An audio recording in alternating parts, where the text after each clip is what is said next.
Well, I want to tell you something. This is, in my life, a very historic occasion and one of very deep gratification because in my entire experience with this blue book, this is the first time any group of human beings has ever asked to have a forward. Well, I bet. Well, boy, howdy, we're glad to meet you first. I have taught the forward under various stages of compression. I've used a kind of an intellectual Alamite gun to force it down people. I have done a striptease with the forward. I've made it ridiculously simple, and I've always had a captive audience. But you folks actually asked to talk about the forward, and well, all I can say is, in terms of the Bible, this hour has come. I'd like to do this, if I may. Would you let me? Would you let me try to give you a feeling for the forward first? And would you hold detailed questions until we've just taken an overview of the forward? I would like to try to communicate to you my feeling for the intent which is behind the forward. The forward starts out with an apology. It says that our language isn't very good, and indeed it isn't. And it says, we want to help you understand. You see, the secondary purpose of the Urantia book is the illumination of the human mind. Its primary purpose is the salvation of human souls. But the book makes an intellectual appeal because the book is in English. Therefore, it's got to enter our consciousness through mind. The foreword tips its hat in 2 paragraphs to the human desire to start from man and proceed to God. You'll recall in one of the papers where they first talked about Trinity teacher sons, they tell why they wrote the book the way they did, starting from God and proceeding outward and downward to man. They point out that if you start from man and go to God, this might be a certain way of grasping fact, but the truth would elude you. You don't start with consequences. You start with causes. You start with sources. And so they start this book talking about God. But there are 2 paragraphs here that start on page 1 at the bottom, in which very quickly they accede to the human yearning to start from the simple and proceed to the complex. In the last 2 paragraphs on page 1, they very quickly start with our world and go right into paradise. And then they add a few comments. Your world is one of many similar planets which make up the local universe of Nebuchadnezzar. This, with similar creations, makes up the superuniverse of Orvanton, from whose capital, Uversa, our commission hails. Orvanton is one of the 7 evolutionary superuniverses of time and space, which circle the never-beginning, never-ending creation of divine perfection, the central universe of Ravona. At the heart of this eternal and central universe is the stationary Isle of Paradise, the geographic center of infinity, and the dwelling place of the eternal God. I submit that's quite a paragraph, isn't it? In just 8 or 9 lines of type, they start here and take you swiftly into the center of all things. This is their concession to the human desire to start from the simple and go into the complex. I think it's very significant that the foreword starts with a discussion of deity and divinity. Deity, they define as a word which is larger than the word God, because God means a personal aspect of deity. Deity can be other than personal, as well as personal. The first half of section 1 in the foreword is nothing more nor less than a discussion of how deity functions. And they give us 7 levels on which deity functions. These levels vary from the quiet to the active, and they encompass all of the known, comprehensible functions of deity. Deity can be very quiet.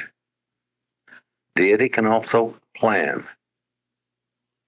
And that means that there is a potential, a plan which will be fulfilled, a plan that will be consummated. Deity can be fraternal, as in the case of Father, Son, and Spirit. Deity creates and spreads itself out over creation. Deity engages in creativity in time as well as instantaneous creativity, because evolution is simply creativity in time, and evolution simply means that creatures go in partnership with deity. When a seraphim is created, she has nothing to say about her status. She simply is born as a full-grown seraphim. But human beings have everything to say about their status as finaliters. The evolutionary process is no different than the creative process, except the act of creation is slowed down, broken into many stages and steps, and the creature has the possibility of going into partnership with the Creator and of being co-creator of himself as he is to be. I think of the creative and the evolutionary aspects of deity as the outgoing aspects of deity. And I think of the supreme and the ultimate aspects of deity as the ingathering of the consequences of creation and evolution. When all finite creativity, when all finite evolution is summed up, it consolidates in supreme deity. And this is a concept that's quite new in the Urantia book. It's quite foreign to Orthodox Christian theology. It is not wholly foreign to Western philosophy. The concept of a finite God is encountered in Western philosophy. But usually when you encounter that concept, it is to the exclusion of an infinite God. Only in this book do I find the 2 concepts associated. In the evolutionary supreme being, the universal Father, who inhabits eternity and pervades infinity, is escaping from the terrible limitation of absoluteness. Through the supreme being, the universal Father vicariously can have the experience of having an origin, of having a time of growth, of knowing what it is to struggle. How could an infinite God know struggle except through a finite expression of that infinite God? As you see, God's love, his purpose, his energies, broadside throughout the finite level, in creation and evolution, then consider a bringing back together of all these things, and that is the supreme function of deity. And in the same sense, on the superfinite level, we have the ultimate function of deity. Because what the supreme is to the finite, the ultimate is to the superfinite, to the absonite. Not absolute, but more than finite. This section goes on to discuss briefly what is finite, what is absonite, what is absolute. And I think the simplest way of looking at it is to consider time and space. If we're in time and space, we're finite. Those beings who are above time and space, but understand time and space, deal with it, they're absonite. An absolute being is timeless and spaceless. I could think of a practical illustration there. Jesus' personalized thought adjuster is a timeless being. a timeless entity. And you'll recall that when the Master put the command of all celestial forces into the keeping of his personalized adjuster, this adjuster warned him. He said, now I'll make sure that you don't move about the planet. I understand space. But he said, I want to warn you. If you want to do something that merely means an abridgment of time, I can't help you there because I'm not conscious of time. This thought adjuster does not transcend time. This thought adjuster is timeless.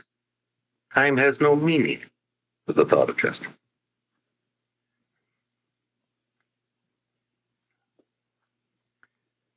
This section goes on to discuss divinity. And it points out that there are many different kinds of divinity, qualities of divinity, but that the one thing which is characteristic of divinity is it is the cement that holds all the acts of deity together. If something is related to deity in any way, shape, or form, it manifests qualities of divinity. Elsewhere in the papers, the comprehensible elements of divinity are defined as truth, beauty, and goodness. We are told that these are unified in living personalities as love, mercy, and ministry. Elsewhere, we're told that God is love. We're told that mercy is love applied, and that ministry is mercy in action. An effort is made in the second half of this first section to open up our thinking in terms of the quality of divinity. And for the first time, you encounter the permutation of three. There are 7 different aspects of divinity portrayed here. And if you'll stop and consider, this is the same pattern you encounter in the 7 master spirits. They point out that divinity may be perfect, relative, or imperfect. And then they let these associate.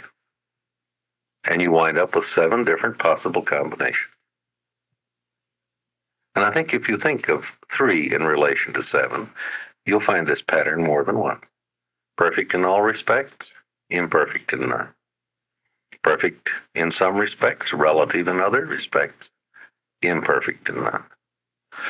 Perfect, relative, and imperfect, all in association. Relative perfection in all aspects, imperfect in none. Relative and imperfect in association, imperfect in all aspects. I would say in human beings, you have an association of the perfect and the imperfect. The thought adjuster would disclose perfection of divinity, and a human being would be a rather completely imperfect entity. You would have alpha and omega associated in man. Having discussed deity and divinity, this foreword then goes on to talk about God. When we consider God, we are considering an aspect of deity. The personal qualities of deity. How can we best understand that deity can be other than personal? Well, the universal Father is the Lord of gravity as well as the source of love. To use the word God loosely now, God has a different attitude toward the physical universe as compared with his sons and daughters in time and space. God could hardly love a spiral nebula, could he? A spiral nebula is not a person. God's laws of gravity, of motion, of mass would apply to the spiral nebula. God's attitude of love would characterize his relationship to man. When I think of deity, and I want to name the deity of God, I use the term the first source and center. I do not worship the first source and center. I worship that facet of the first source and center which is turned toward me. And this is God, more particularly the universal Father. I cannot worship that which I cannot comprehend or love. I cannot love the source of gravity. I can well love the Father of personality. Even God, though, has its aspects. God functions on more than one level. We are not told here. We are not told how God functions in terms of absolute perfection. But we are told how he functions in terms of relative divinity expression. We're told that he functions pre-personally, personally, and superpersonally. And when he acts in these three relationships, he acts in a different way. Pre-personally, he fragments. He produces father fragments. Our relationship to these father fragments has to do with just one class of them. They're called thought adjusters. They live in us as potential partners for the eternal future. When he creates, he produces sons, even as Jesus. And then he functions superpersonally. This is beyond personality. The pre-personal would be before personality. The personal, we understand. But then he also functions beyond personality. And here he neither fragments nor does he create. He eventuates. The best thinking I can offer you on the word eventuate is this. An eventuated being, to me, is a being whose existence is inherently a consequence of a plan. I can illustrate this very simply. The universal Father does not create the brotherhood of creatures. He eventuates it, in a sense. Simply by being the father of each creature, brotherhood is inherent in the relationship of all creatures. I think we're stretching the word eventuate, but it's a good illustration. God does not create universal brotherhood. Universal brotherhood eventuates out of the fact of God's universal Father. You cannot have one without the other. Don't make that go on all fours. The word God has more than one meaning in these papers. The word God is used with 7 different meanings. We are familiar with the first 3, God the Father, God the Son, and God the Spirit. We're not familiar with God the Supreme. This is the emerging deity of the finite level of existence. This is evolutionary deity. This is God in time, not God in eternity. This is God in space, not God in infinity. God the Supreme is not an infinite deity. God the Supreme is a consequence of the acts of infinite deity. God the Sevenfold is an association of deity. Our encounter with God the Sevenfold is in the bestowal of Jesus, a very real encounter. When Jesus said, "He who has seen me has seen the Father," he spoke as God and for God. And this is the truest illustration that we can apprehend concerning the function of God the Sevenfold. God the Sevenfold is God anywhere in time and space. God in action in the imperfect evolutionary domain. To us, the only God that we can comprehend is in the human bestowal of Jesus. And this is God the Sevenfold in action. God reaching out from paradise to fellowship Any creature at any level of existence, even mortal creatures at the lowest level of existence. What God the Supreme is to the finite level, God the Ultimate is to the superfinite, the absonite level, that level which always like the ham in a sandwich. If the lower piece of bread is finite and the upper piece of bread is absolute and infinite, then the ham would be absonite, transcendental, separating the finite from the absolute. God the Absolute would be the final expression of deity. God the Absolute would be the final experiential or comprehensible expression of the Father, as the eternal Son is the existential expression of the Father. Existential meaning that which comes into being by the inherent acts of God. Experiential meaning that which creatures have had a hand in, hence could understand. If God the Absolute could ever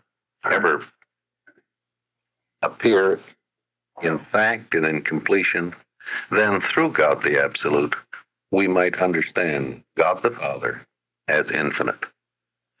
This tells me that God the Absolute will never complete his growth, because we will never understand. The Father is infinite. We'll merely grow in that understanding. The third section deals with the first source and center.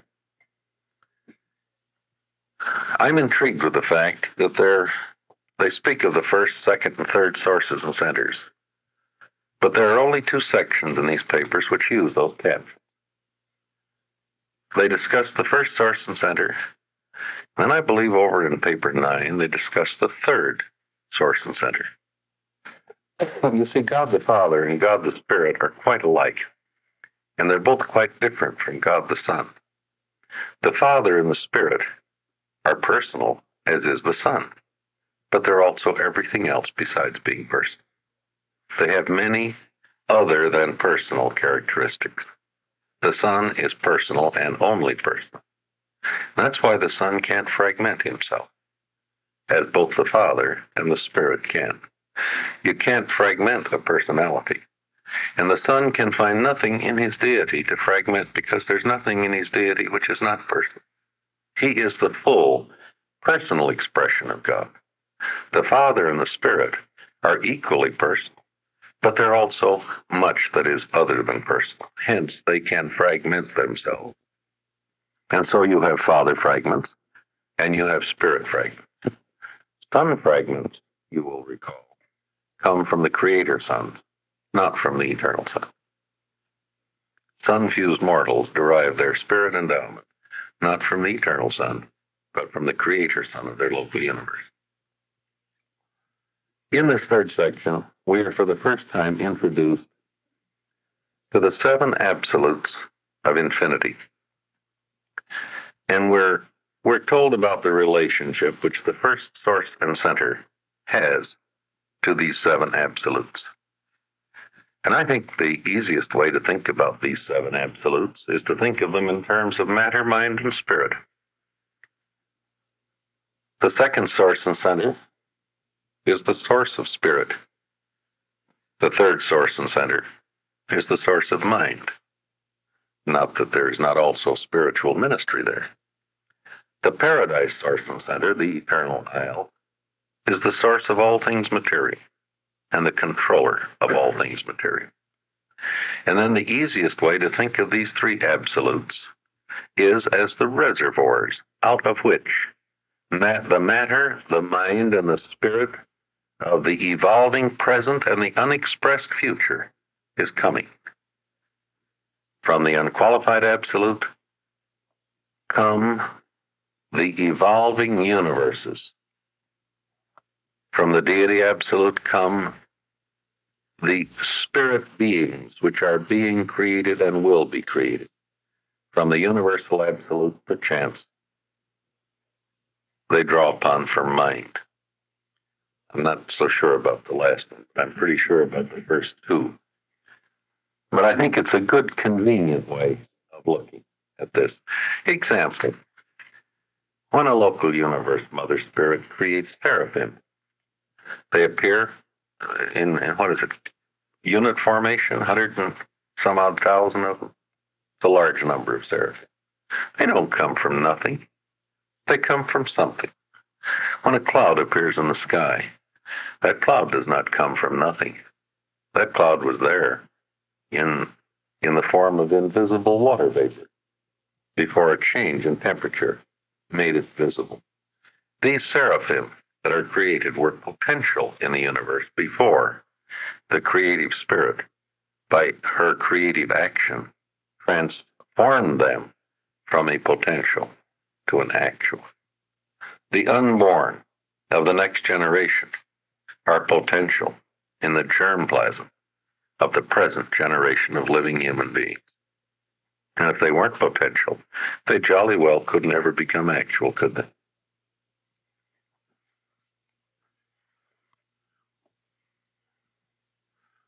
This section makes an unqualified statement. There are 7 absolutes of infinity, but the first source and center is primal in relation to total reality.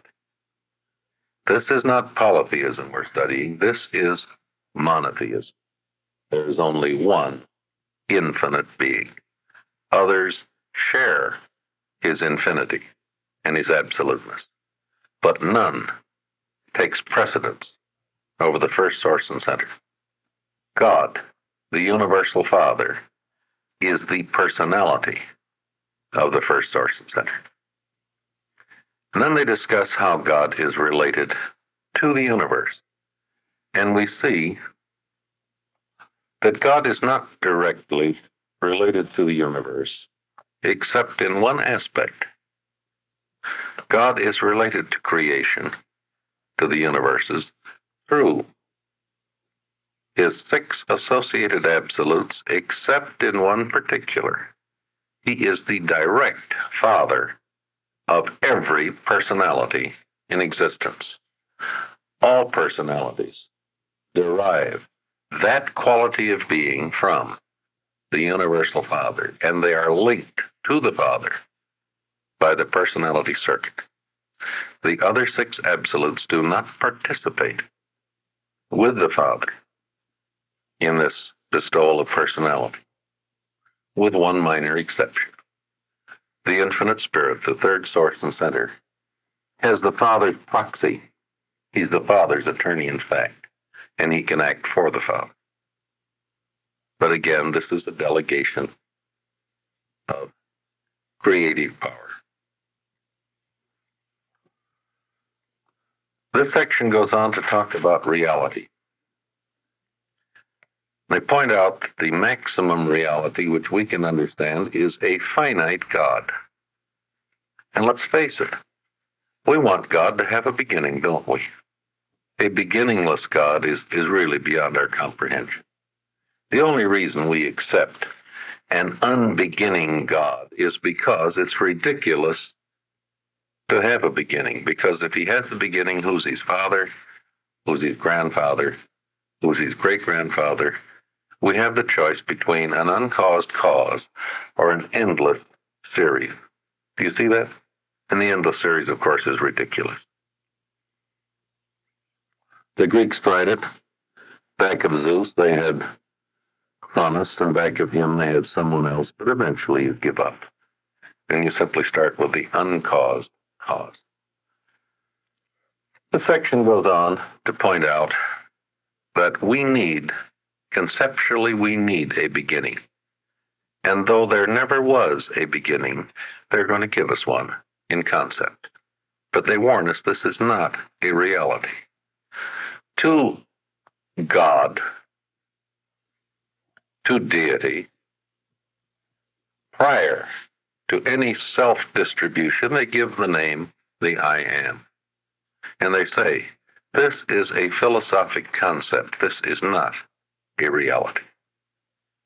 And the most helpful thing I can suggest to you to deal with that is this.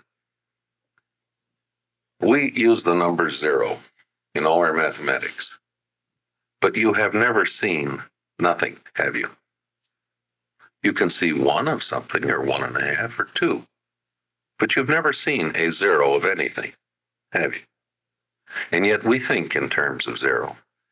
And it's a most convenient concept in mathematics.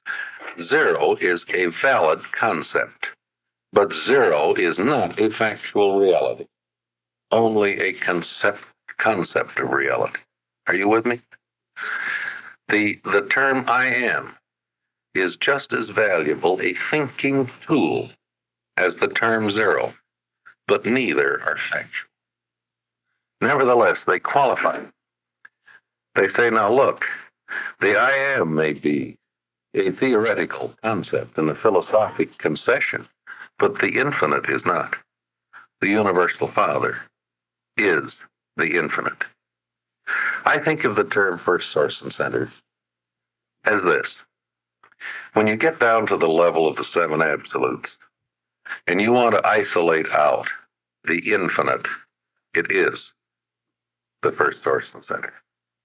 This is the infinite as manifest on the level of the 7 absolutes.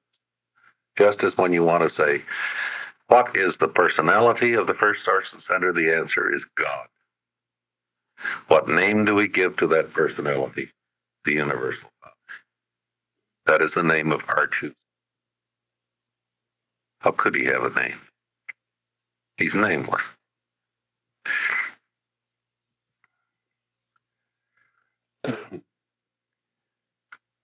In shorthand here, they tell you how the I am distributed himself. They simply tell you, and this again, these are valid concepts, but these are not factual realities.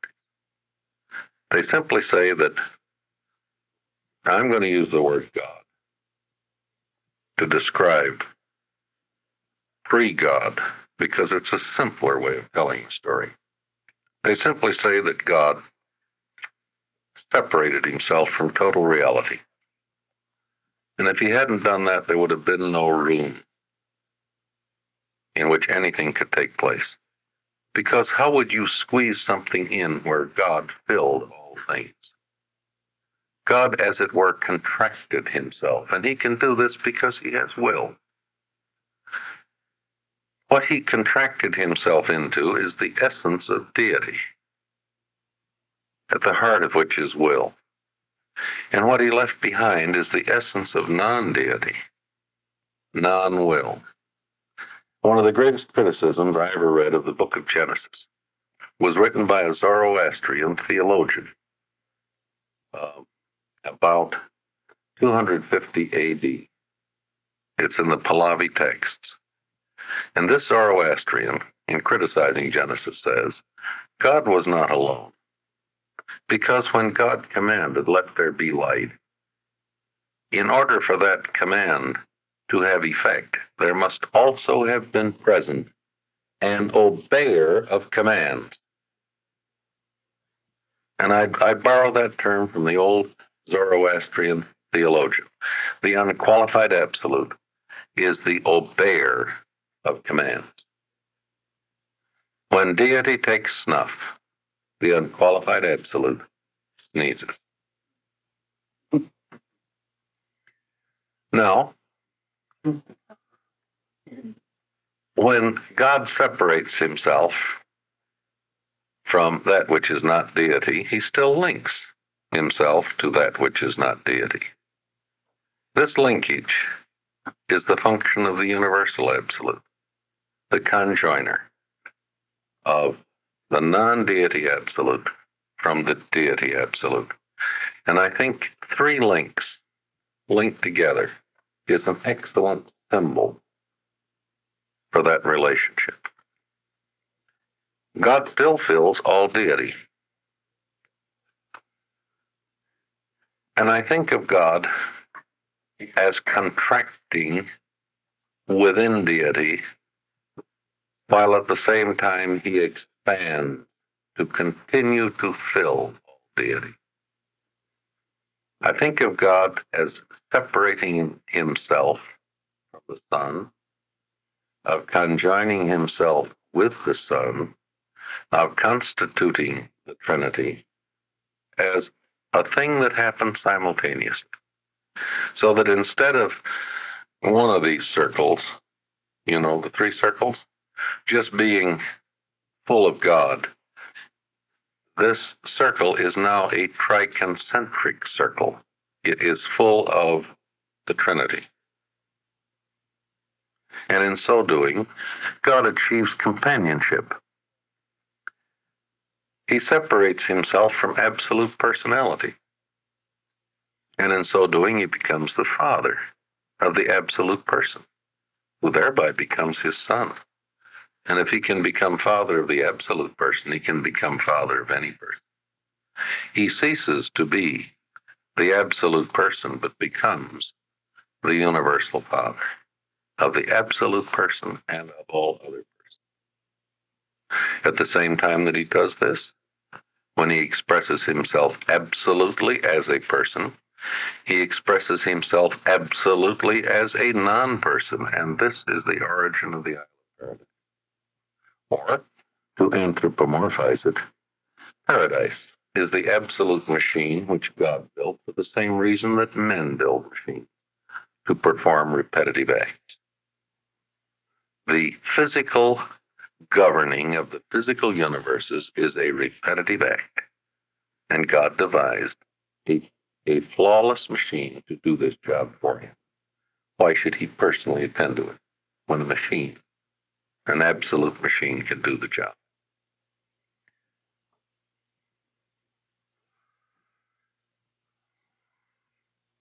They tell us that reality in section 4 is, they're trying to point out that all is not spirit. These papers make some startling statements. They say, for example, God is spirit, but paradise is not. They point out that our direction Godward is spiritward, so that as we consider matter, mind, and spirit, the spiritual is the more real to us because our growth towards reality follows a spiritual route. This is truth. This is not, however, fact. Energy, physical energy, is just as real as spiritual energy, but it doesn't have as much meaning or as much value to human beings. They point out here that reality can be deified or not deified. This planet is hardly deified reality, is it? But finalators have partaken of divinity and are a part of deified reality, creature parts of deified reality. They go on to point out that things may be either actual or potential. We are actual people. Children yet unborn are potential people, are they not? And of course, you can have something in between. A good illustration of something which is neither actual nor potential, the brotherhood of man. Is it unreal? No, can't say that. Is it real? Well, read any newspaper and you can determine that it's not really here, is it? It is a becoming reality, isn't it? It's in the gray area, the zone of becoming.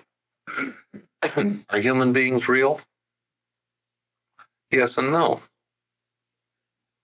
Until they fused with their thought adjusters, they're not truly real in the universe, are they? We're simply becoming citizens of the universe. Is a child an adult? Well, no. And yet he's not an adult, is he? He's a becoming adult. Or have you coped with teenagers?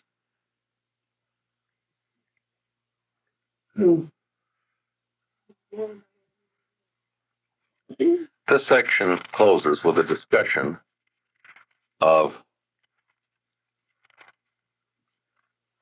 not spirit reality. It discusses the Isle of Paradise, where they point out that paradise is an absolute reality derived from deity, but it is not deity. And I think the best way of looking at paradise is it is the absolute machine which God built. And we can understand that because we build machines to do jobs. Somewhere in here, it's not in this particular context, it says paradise is not conscious, as man could ever understand the meaning of such a term.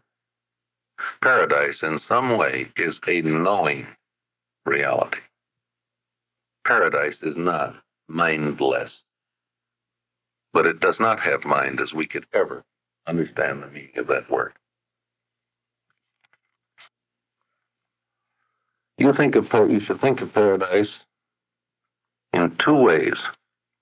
Paradise is a place, the dwelling place of God, at the center of all things. It is our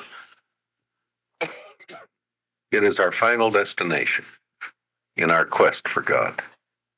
On paradise we will find God, and figuratively speaking, we shall stand before him face to face. Paradise also has a function in the universes. As the sun draws all things spiritual, as the third person draws all things intellectual, so paradise draws all things material. Paradise is the central governing power of the material universe.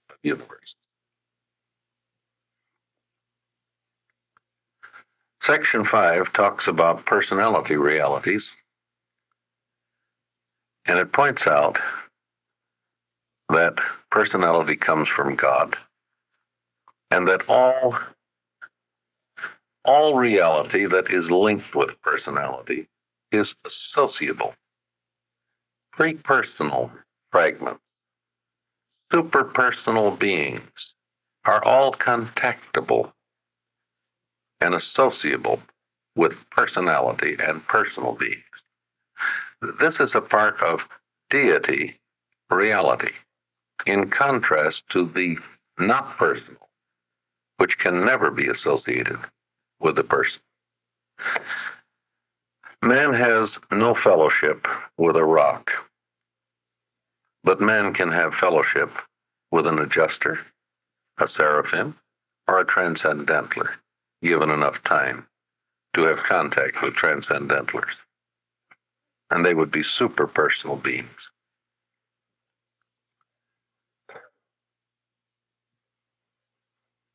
They sum up at the end of this section the functioning entity of a human being: body, mind, spirit, and soul.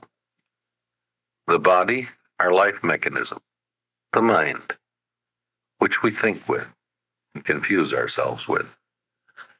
The spirit, which invades the mind, just as the sperm invades the womb.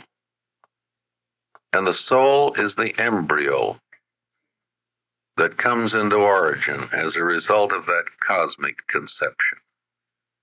The human mind is the material womb of the soul. The spirit that comes from the Father is the invader. And when that invasion takes place, in about the 5th year of mortal life, something new begins to grow.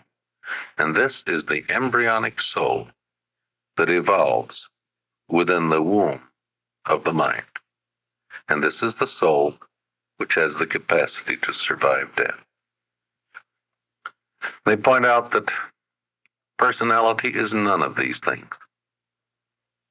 The personality is not matter, not mind, not spirit. Personality is a fourth reality in the cosmos. Personality is that which comes from God the Father, not the Son, not the Spirit, unless the Spirit acts for the Father. Then they define Urantia, because the soul is Urantia. The soul is neither matter nor spirit.